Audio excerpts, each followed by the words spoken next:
The morning alarm rang through the metal halls of the space station floating above Earth. Admiral Kang Deho opened his eyes and looked out the window at the blue planet below. 200 years had passed since humans joined the big family of alien races called the Galactic Council. Life was good and peaceful. Kang got dressed in his clean white uniform. The other aliens always smiled when they saw human military clothes. They thought humans were cute, like children playing dress-up.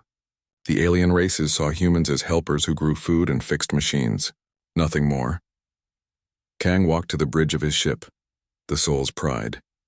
It was the biggest human ship that other aliens had ever seen. But even this ship looked small next to the warships of the Vorthak Empire or the trading vessels of the Zilani Federation. The aliens patted humans on the head like good pets and gave them small jobs to do. Park Minji was already working at her station. She was the chief engineer, a smart woman who could fix anything that broke. Her fingers moved fast over the control panels, checking all the ship's systems. Everything looked normal. "Good morning, Admiral," she said without looking up. "All systems are working fine. The new power core is running at 98%. Kang nodded. Minji always made sure their ships worked perfectly. The aliens thought humans were good with machines, but they did not know how good. They did not know many things about humans. A message came through on the communication system. The voice belonged to Captain Li Wubin, who commanded a small scout ship called the Baekdu. His ship was far away in the outer edge of human space, watching and listening. "Admiral, I have news." Li's voice sounded worried. 3 Vorthak war fleets are moving toward our colonies. "Big fleets. They look ready for war." Kang felt his stomach drop. The Vorthak were mean lizard-like aliens who loved to fight and conquer other worlds. They had taken over dozens of planets before, but they had never attacked human worlds. Humans were part of the Galactic Council. There were rules about attacking council members. "How long until they reach our colonies?" Kang asked. 2 days, maybe 3, Li answered. "Admiral, they have enough ships to destroy everything we have out there." Kang closed his eyes for a moment. The outer colonies had millions of people. Families with children. Old people who had lived their whole lives building new homes among the stars.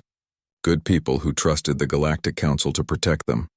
"Send word to Director Choi," Kang said. "Tell her to call an emergency meeting with the Council. Maybe we can stop this with words." But even as he said it, Kang knew it would not work. The Vorthak did not care about words or rules. They only understood strength. And everyone in the galaxy thought humans were weak. The next day brought terrible news.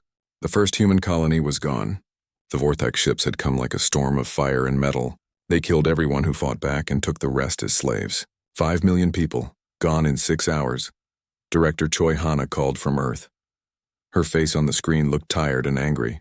She had spent all night talking to alien leaders on the council. They offered sympathy and promises to send help later, but they moved slowly, always talking and never acting. "The council says they will send a peace delegation," Choi said. "It will take 2 weeks to organize." 2 weeks? Kang could not believe it. "The Vorthak will have taken 10 more colonies by then." "I know," Choi said quietly. "Some council members are scared to fight the Vorthak. Others think humans should handle their own problems." That night, more bad news came. 2 more human colonies were burning. The Vorthak were not just killing people. They were being cruel about it. They sent videos of human children crying for their parents. They wanted other humans to see and be afraid. Kang stood alone on the bridge looking out at the stars. Somewhere out there, his own people were dying, while alien politicians had meetings and made speeches. The Galactic Council had failed them. Minji found him there at midnight. She brought 2 cups of coffee and sat down next to him. They did not speak for a long time. "What are we going to do?" she finally asked. Kang thought about his grandfather who had fought in the old wars on Earth. Before humans went to space, they had fought terrible battles against each other. Those wars had taught humans things that the peaceful aliens could never understand. "There is something I need to show you," Kang said. "But first I need to make a call." He opened a secure channel to Earth. Deep underground, in a place that few people knew about, someone answered. "This is Admiral Kang. I need to speak to the Vault Keeper." An old man's voice came through the speakers. "Admiral, this line has been quiet for 200 years. "Are you sure?" Kang looked out at the stars again. Out there, more humans were dying while aliens talked and did nothing. His people needed him to be more than just a pretend admiral in a pretend fleet. "Yes," he said. It's time. The next morning, Kang took a small ship down to Earth's moon. Minji came with him, along with a few trusted officers. They landed at what looked like an old mining station. But when they went inside, Kang led them to a hidden elevator that went deep underground. The elevator dropped for 10 minutes before stopping. When the doors opened, they stood before a massive metal door. No windows, no decorations, just a simple scanner waiting for someone's hand. "What is this place?" Minji asked. Kang placed his hand on the scanner. Red lights turned green. Ancient machines woke up after sleeping for 2 centuries. The door, thick as a building wall, slowly opened. Beyond the door was a room full of computers and screens. And beyond that, through another door, they could see something that made Minji gasp. Ships. Hundreds of them. But not the kind of ships that other aliens had ever seen. These were built for one purpose only. "Welcome to humanity's secret," Kang said. "This is what we really are." The Vorthak Empire was about to learn that humans were not the weak farmers and engineers they pretended to be. They were about to learn what happened when you hurt humanity's children. Admiral Kang walked to the main control panel. His fingers hovered over buttons that had not been touched for 200 years. He thought about all the humans who had died, all the families destroyed, all the children who would never grow up. "Computer," he said. "This is Admiral Kang Deho, authorization Alpha 77. Begin awakening sequence." The room filled with light as ancient systems came online. In the distance, huge machines began to move. The secret that humanity had kept for 2 centuries was about to be revealed, and the Vorthak Empire would learn that some sleeping giants should never be awakened. The lights in the underground facility grew brighter as old machines woke from their long sleep. Admiral Kang stood before screens that showed the true size of what humans had hidden beneath the moon. Miles and miles of tunnels filled with ships, weapons, and technology that no alien race had ever imagined. Engineer Minji stared at the displays with wide eyes. Each screen showed something impossible. Ships bigger than cities, weapons that could crack planets like eggs, factories that could build 1,000 war machines in a single day. "How long has this been here?" she whispered. "Since the day we joined the Galactic Council," Kang answered. "Our leaders made a choice. They could show the galaxy what humans really were, or they could hide it and hope we would never need it." On one screen, they watched as human colonies that looked like simple farming towns began to change. Buildings moved apart to reveal hidden launch pads. Crane silos opened like flowers to show missile batteries inside. Ships that carried food and supplies to distant worlds shed their fake outer hulls to show the war machines underneath. "All these years," Minji said slowly, "we were pretending." "Not pretending," Kang corrected. "We really were farmers and doctors and engineers. But we were also ready for war. Every human who left Earth knew the truth. Every colony was built to fight if needed." Captain Lee's voice came through the communication system from his scout ship far away. "Admiral, I'm seeing something strange. The transport ships near the Kepler colony are changing. They look different now." Kang smiled for the first time in days. "That's because they are different, Captain. Those aren't transport ships anymore." On Earth, Director Choi stood in a room deep under the capital city.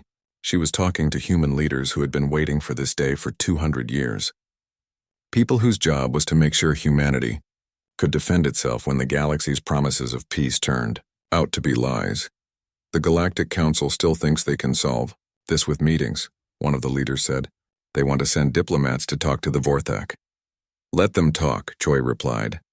"While they talk, we prepare." "How long until our forces are ready?" 6 hours for the first wave," another leader answered. 24 hours for full deployment." "And the other species? Do they suspect?" "Some are asking questions. The Zilani noticed unusual energy readings from our outer colonies. The Aquari picked up new ship signatures on their sensors. But they think we're just scared humans building bigger walls." Choi nodded. "It was better that way.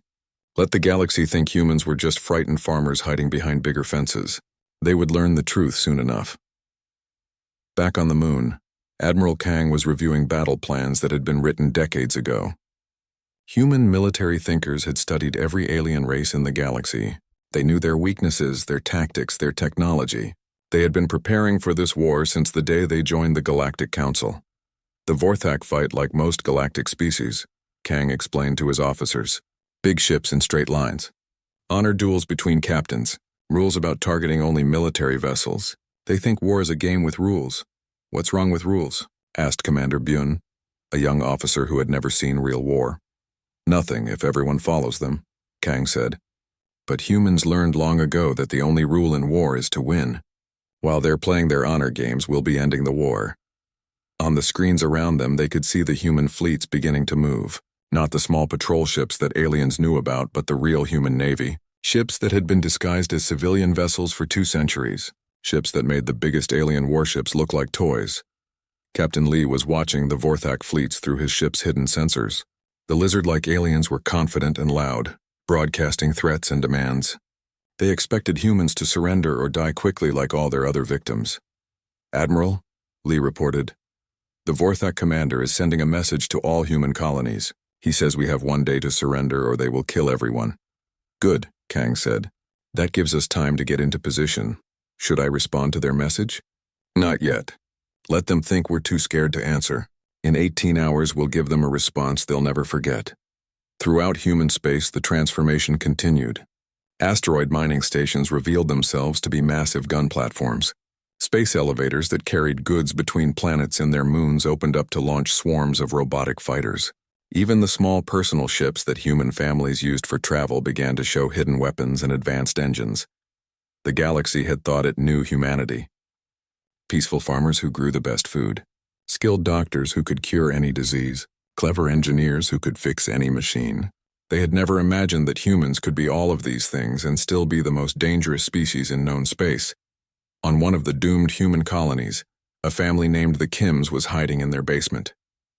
The father, Kim Tae-ho, was holding his daughter, while his wife Soo-young tried to contact other families on their communicator. They could see Vorthak ships in the sky, dark shapes that blocked out the sun. But Tae-ho was not just a farmer. None of the humans on the colony were just farmers. They had been waiting for this day, hoping it would never come but ready if it did. "Is it time?" Soo-young asked. Tae-ho looked at his daughter's frightened face and made his choice. He pressed a hidden button on their communicator. All across the colony, other families were pressing the same button. Underground, machines that had slept for decades began to wake up. The Vorthak ships detected the energy surge too late. They had time to realize that the small farming colony was suddenly showing power readings like a military base. Then the ground opened up and humanity's children showed their teeth. Admiral Kang watched the battle on his screens. The first test of human military might in 200 years lasted exactly 11 minutes. When it was over, the Vorthak attack force was gone. Not retreated, not damaged, gone. "Send a message to Captain Lee," Kang ordered. "Tell him to broadcast this to the entire galaxy." "What should the message say, Admiral?" Kang thought about the human children who had died in the first attacks. He thought about the aliens who had done nothing to help. He thought about the Vorthak, empire that thought humans were weak prey. "Tell them this is Admiral Kang Dae-ho of the Terran Defense Fleet. Tell the Vorthak, empire, they have 72 hours to leave all human space and return our people. Tell them this is their only warning. And if they refuse?" Kang looked at the screens showing hundreds of human warships moving toward Vorthak space. Ships that had been built in secret, crewed in secret, and prepared for this moment for 2 centuries. Then they'll learn what humans really are. The message went out across the galaxy on every frequency. Alien governments received it in their capital cities. Vorthak commanders got it on their ships. News services broadcast it to billions of watching aliens. Most aliens thought it was a joke. Humans giving warnings to the mighty Vorthak Empire? Impossible. The Vorthak military commander, General Eskatar, laughed when he heard the message. His ship was the size of a small city, armed with weapons that could destroy mountains. Around him floated a fleet of similar ships, enough firepower to conquer a dozen worlds. "Send a reply," he hissed to his communications officer. "Tell the soft humans that in 3 days their homeworld will burn like their colonies. Tell them to use their last hours to pray to whatever weak gods they worship." But even as he spoke, his sensors were picking up strange readings from the edge of the system. Ships appearing where none had been before. Ships that his computers could not identify because they had never seen anything like them. The 72-hour countdown had begun. And humanity's war engines were moving into position to show the galaxy what real power looked like. The 72 hours passed like a countdown to the end of the world. Across the galaxy, Alien species watched their news feeds and waited to see what would happen when the deadline arrived. Most expected the humans to beg for mercy at the last moment. The Vorthak Empire had no intention of showing mercy. General Siskatar commanded the largest war fleet in Vorthak history, 500 massive ships, each one capable of burning a planet's surface clean. His fleet was spread across 3 human star systems, ready to begin the final attack that would end humanity's resistance. "Are the humans ready to surrender?" Siskatar asked his intelligence officer. "No messages from them, General. Our sensors show increased activity around their worlds, but nothing that suggests military preparation. They appear to be evacuating civilians." Eskatar's reptilian face twisted into what passed for a smile among his species. "Good, let them run. We will hunt them down later. Begin the attack." The order went out to all Vorthak ships. Weapon systems that could melt cities charged up with deadly energy. Missile tubes loaded with planet cracker warheads opened like hungry mouths. This would be the largest military action the galaxy had seen in 50 years. Then something impossible happened. Captain Lee Wubin's scout ship, the Bekdu, appeared directly in the middle of the Vorthak formation. Not approaching from a distance like normal space travel, not jumping in from hyperspace with the usual energy signature. It was simply there, as if it had always been there, invisible until this moment. "What is that ship doing?" Siskatar demanded. "How did it get past our sensors?" Before anyone could answer, more human ships appeared, dozens of them materializing like ghosts throughout the Vorthak fleet. They were unlike anything in the alien databases, sleek and dark, shaped like predatory fish covered in materials that seemed to bend light around them. "General," the sensor officer's voice cracked with panic. "I'm reading massive energy signatures from the human vessels. Power levels beyond anything in our records. Impossible. Human ships are primitive civilian craft. Our intelligence reports." The sentence died in Siskatar's throat as the human ships opened fire. What happened next changed everything the galaxy thought it knew about warfare. The human weapons didn't just destroy Vorthak ships. They erased them. Beams of pure energy that made matter simply stop existing. Projectiles that moved so fast they punched through multiple ships before anyone could react. Missiles that thought for themselves, dodging defensive fire and finding weak points that no alien engineer had ever considered. In the space of 17 minutes, the entire Vorthak attack fleet ceased to exist. 500 ships that had ruled the spaceways for decades were reduced to expanding clouds of glowing gas. Not one human ship was even scratched. Admiral Kang watched the battle from his command ship, now revealed in its true form. The Soul's Pride was no longer disguised as a simple patrol vessel. Its real size was staggering, larger than the biggest Vorthak dreadnought, bristling with weapons that operated on principles alien science didn't understand. "Status report," Kang ordered. Engineer Minji checked her displays. "All Vorthak forces in the outer systems eliminated. Our stealth ships are reporting no survivors." Enemy communications have gone silent. Civilian casualties? "None. The human colonies activated their defense shields in time. All civilians are safe in underground shelters," Kang nodded. "That had been the plan from the beginning. Protect human lives while showing the galaxy what humanity could do when pushed too far." On Earth, Director Choi was receiving reports from across human space. What the aliens had thought was a massive human evacuation had actually been the largest military deployment in galactic history. Every human colony, every space station, every asteroid mining facility had revealed its true purpose. "The galaxy is in shock," reported her intelligence chief. "Alien governments are demanding explanations. Some are calling emergency sessions of the Galactic Council. Others are moving their fleets away from human space. What about the Vorthak homeworld? Our deep reconnaissance ships report that their government is in chaos. They've lost contact with their entire outer fleet. They don't know what happened." Choi allowed herself a small smile. "They're about to find out." In the Vorthak home system, panic filled the government buildings. The ruling council of generals and warlords had built their empire on fear and superior firepower.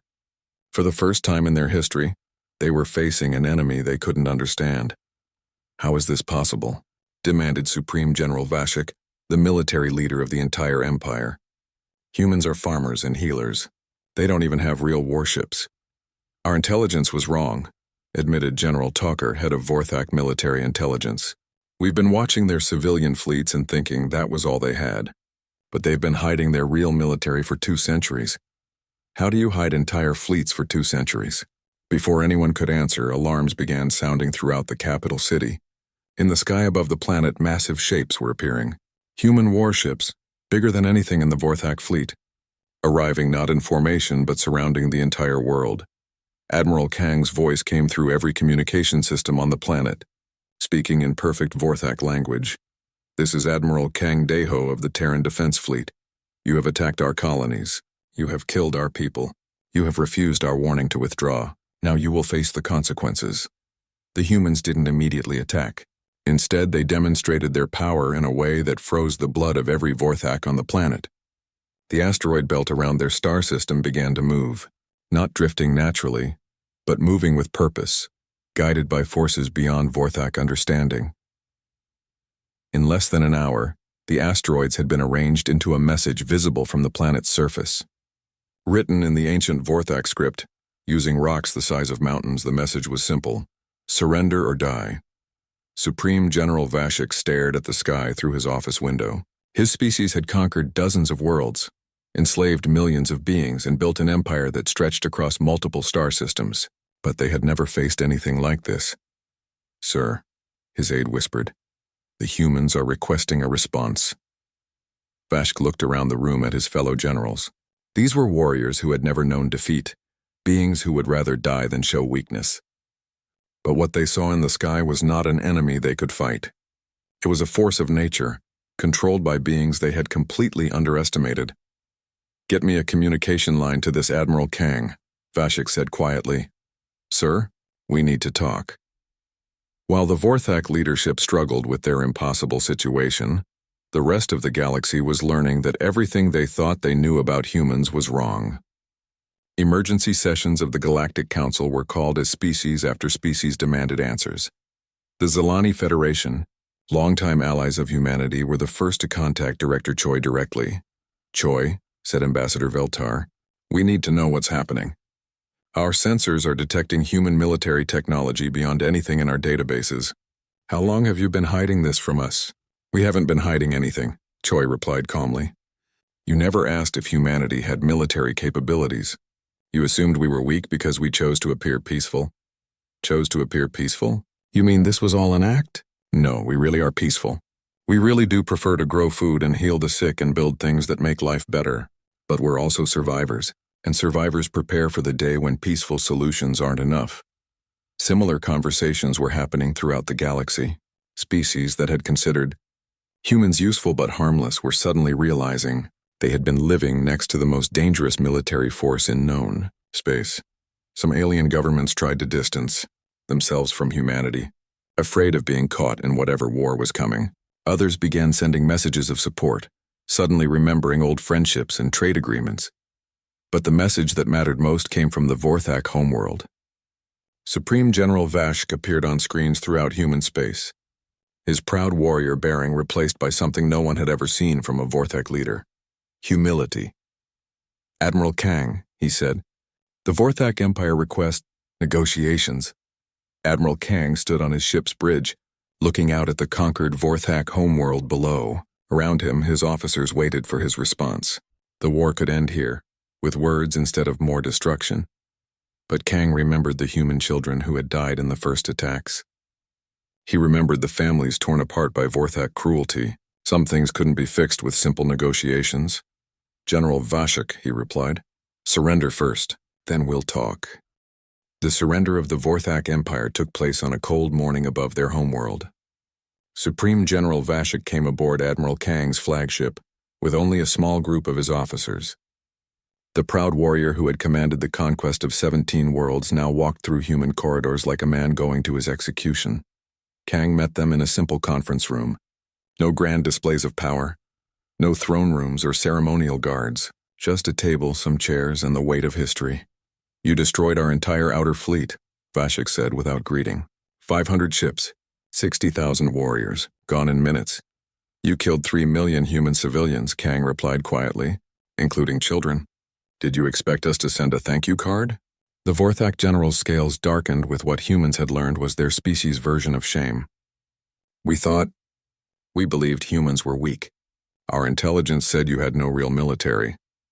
Your intelligence was supposed to think that. We've spent 200 years making sure every alien species believed we were harmless farmers and engineers. Why? Why hide such power? Kang stood and walked to the window that showed the Vorthak homeworld below.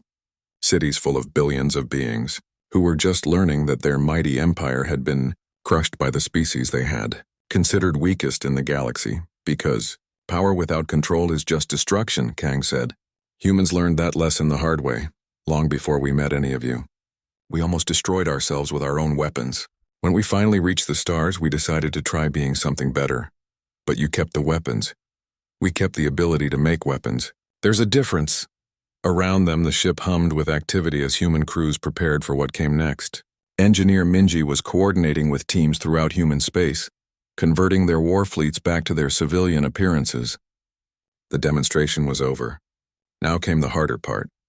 On Earth, Director Choi was dealing with a flood of communications from alien governments. Some wanted to discuss new treaties. Others demanded explanations. A few were making threats that they clearly didn't have the power to carry out. The Galactic Council had called an emergency session for the first time in 30 years. Representatives from every member species were demanding answers about humanity's hidden military capabilities. Director Choi, said Council President Zek Marai, an ancient being whose species had founded the Council centuries ago, you have violated the fundamental principles of our organization. Members are required to report their military capabilities. Check your records, Choi replied calmly. Every human military vessel was properly registered with the Council. You just assumed they were civilian ships because we told you they were multi-purpose vessels. Multi-purpose? These are weapons of unprecedented power. Yes, they are.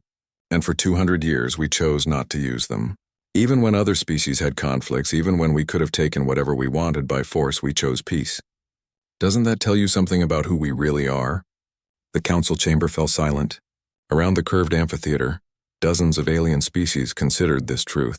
Humanity had possessed overwhelming military superiority for 2 centuries and had used it exactly once to defend their own people from unprovoked attack. Captain Lee was leading reconnaissance missions throughout former Vorthak space. His stealth ships were mapping the extent of the Empire's holdings, documenting which worlds had been conquered and which had joined willingly.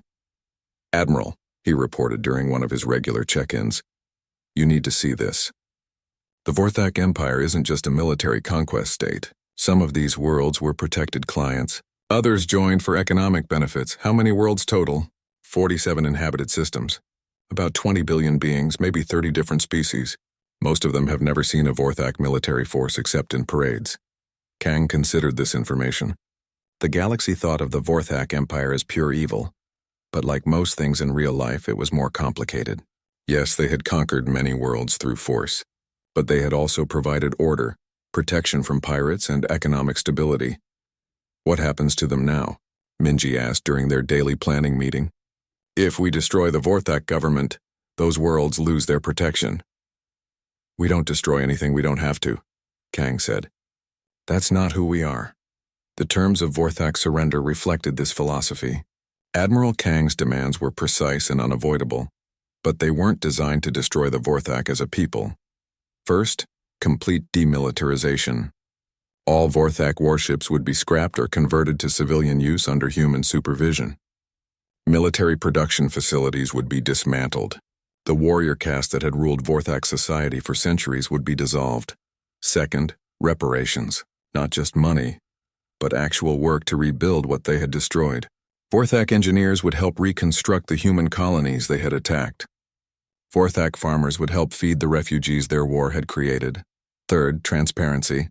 Human observers would be stationed throughout former Vorthak space to ensure the terms were followed. No secret weapons programs, no hidden military buildups, no plans for revenge.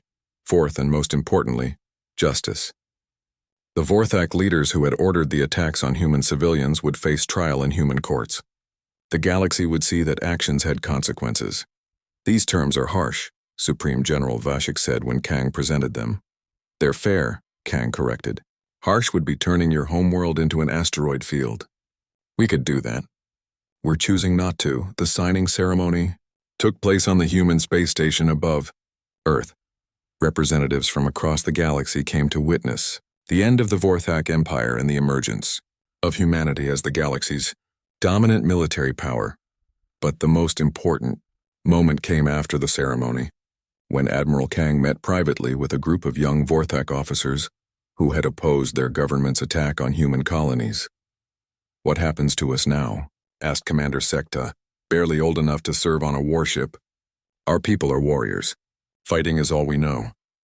"Then learn something else," Kang said simply. "Your people are good engineers. You understand logistics and organization. The galaxy needs builders and protectors, not conquerors. You would trust us with such roles after what our leaders did?" Kang thought about his own species' history. The wars humans had fought against each other before reaching the stars. The lessons learned through blood and suffering. "My people once conquered and enslaved each other too," he said. "We learned to be better. So can yours?" As the former Vorthak officers left, Engineer Minji joined Kang at his office window.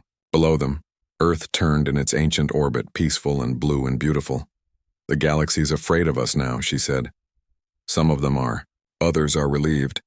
Pirates and raiders have been avoiding human trade routes since word of our capabilities spread.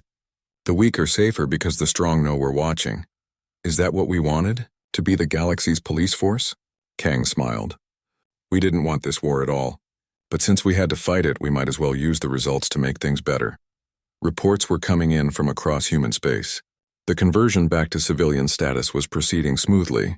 Warships were becoming research vessels and cargo haulers. Weapon factories were switching to producing medical equipment and farming tools. But everyone understood that the change could be reversed quickly if needed. The galaxy had seen what humans could do when their children were threatened. That lesson would not be forgotten. Director Choi sent a final message to the Galactic Council as the crisis formally ended. "Humanity returns to its peaceful pursuits," she announced. "We will continue to grow food, heal the sick, and build the future. But we will also remember that peace is only possible when good people are strong enough to protect it." The war that had lasted only days had changed everything. The galaxy would never again mistake human kindness for human weakness. And in the deep vaults beneath Earth's moon, humanity's war engines returned to their long sleep, waiting for the day they might be needed again. 6 months after the Vorthak War ended, the galaxy looked very different. Trade routes that had been dangerous for decades were now safe. Pirates and raiders had either disappeared or found honest work. The strong no longer preyed on the weak because everyone knew humanity was watching. Admiral Kang stood on the observation deck of New Sol Station, a massive space facility orbiting humanity's newest colony world. Through the transparent walls, he could see children playing in the station's parks. Human children ran alongside young beings from a dozen different species, all laughing together under artificial skies. "Hard to believe it's only been half a year," said Engineer Minji, joining him at the window. She now wore the uniform of the Galactic Engineering Corps, a new organization that rebuilt war-damaged worlds across the galaxy. "Sometimes the biggest changes happen the fastest," Kang replied. Below them, the colony world of New Sol was growing by the day. Refugees from the Vorthak War had found new homes here. Former Vorthak soldiers worked alongside human engineers to build cities and farms. What had started as an act of mercy was becoming something beautiful. Captain Lee's voice came over the communication system. "Admiral, we have visitors. The Zalani trade delegation is requesting permission to dock." Permission granted. "Send them to Conference Room 7. The Zalani had been humanity's closest allies before the war, and they remained so afterward. But the relationship had changed. Where once they had been the senior partner helping their junior human friends, now they came as equals, seeking cooperation. Ambassador Veltar arrived with a proposal that would have seemed impossible a year ago. The Zalani Federation wanted to establish joint military patrols with human forces, not because they feared humans, but because they wanted to help protect the peace that humanity's strength had created. "Your war engines sleep," Veltar said during their meeting, "but their reputation keeps the galaxy peaceful. We want to help maintain that peace." "We appreciate the offer," Kang said, "but we have to ask, are you doing this because you want to or because you feel you have to?" The Zalani ambassador smiled, the expression his species had learned from humans. "Admiral, fear would make us hide from you. Respect makes us want to stand beside you." This conversation was happening throughout the galaxy. Species that had never cooperated before were forming new alliances. The Aquari water dwellers were working with the silicon-based crystallines on joint research projects. The peaceful Herberan farmers were sharing growing techniques with former Vorthak, Agricultural World's director. Choi was coordinating these new relationships. From her office on Earth, the Galactic Council had been reorganized with humanity, holding a permanent seat on the Security Committee. But more importantly, the Council was actually working now. Fear of human military power had given way to respect for human leadership. The Council voted unanimously to fund the refugee resettlement program, her aide reported. Every member species is contributing resources. Good. What about the war crimes trials? The Vorthak military leaders will face justice next month. We've agreed to let the affected worlds participate in the proceedings. It won't just be human justice, but galactic justice. This had been important to Kang and the human leadership. They didn't want to be seen as conquerors imposing their will. The galaxy had to see that actions had consequences, and that justice applied to everyone equally. On the former Vorthak homeworld, now called Renewal, the changes were dramatic. The warrior culture that had dominated their society for centuries was being replaced by something new. Young Vorthaks were learning to be doctors, teachers, and engineers instead of soldiers. Commander Sekta, the young Vorthak officer who had spoken to Admiral Kang after the surrender, was now studying human agricultural techniques. He worked in the fields alongside his former enemies, learning to grow food instead of planning battles. My ancestors would be ashamed, he told his human supervisor. Kim Jiho during a lunch break, would they? Kim asked. Or would they be proud that you found a way to serve your people without destroying others? Sekta considered this as he looked out over the green fields they had planted together. I think I prefer growing things to destroying them. Most people do once they try it. Similar scenes were playing out across the galaxy. Humanity's victory in the war had been absolute, but their treatment of the defeated had been surprisingly gentle. This combination of overwhelming strength and unexpected mercy was creating something the galaxy had never seen before, peace based on respect rather than fear. The technological revelations continued to impact galactic civilization. Human medical advances that had been hidden for centuries were now being shared freely. Agricultural techniques that could feed billions were spreading to hungry worlds. Engineering knowledge that could build cities in space was transforming entire sectors. But perhaps the most important change was philosophical. The galaxy had learned that strength and kindness were not opposites. That the most dangerous species in known space was also the most likely to help a stranger in need. Admiral Kang received regular reports from human colonies throughout the galaxy. Crime rates were at historic lows. Trade was booming. Scientific cooperation between species was producing breakthroughs in medicine, energy, and space travel. The galaxy was becoming everything the Galactic Council had always promised but never delivered. There's something you should see, Minji said one evening as they reviewed the daily reports. She brought up a message on her tablet. It was from Earth's deep archives, a recording that had been scheduled for delivery 200 years after humans joined the Galactic Council. The face on the screen belonged to President Chen Wei, the human leader who had made the decision to hide humanity's military capabilities. If you are watching this, the recording said, it means our children have faced a crisis that peaceful diplomacy could not solve. We hope this day never came. But if it did, we hope you remember that strength without wisdom is just destruction, and wisdom without strength is just words. The recording continued with the old president explaining the choice his generation had made. They could have used humanity's military superiority to dominate the galaxy from the beginning. Instead, they chose to hide their strength and work for peace, hoping their children would never need the weapons they kept in reserve. We gave you the power to destroy, President Chen said, but more importantly, we gave you the wisdom to choose when not to use it. The galaxy will judge humanity not by how well you can fight, but by how often you choose not to. Kang turned off the recording and looked out at the stars. Somewhere among those lights, former enemies were learning to be friends. Children who might have grown up in war were playing together in peace. Worlds that had known only conquest were discovering the joy of cooperation. A young voice interrupted his thoughts. Admiral Kang? He turned to see a small human girl, maybe 8 years old, standing in the observation area with her family. She had the serious expression that children sometimes got when asking important questions. Yes, my teacher says you won a big war. But I don't see any fighting. Where did the war go? Kang knelt down to her level. This was the question that mattered most. How do you explain to a child that sometimes you have to be ready for war to preserve peace? The war ended, he said simply. Now we're building something better. What are we building? Kang looked around the observation deck. Human families mixed with Zilani traders, former Vorthak refugees, and visitors from dozens of other species. Children played together regardless of what world they came from. Scientists from different species worked together on projects that would benefit everyone. We're building tomorrow, he said, a place where children like you can grow up without being afraid. The little girl nodded as if this made perfect sense. That sounds nice. As her family moved on, Kang returned to the window.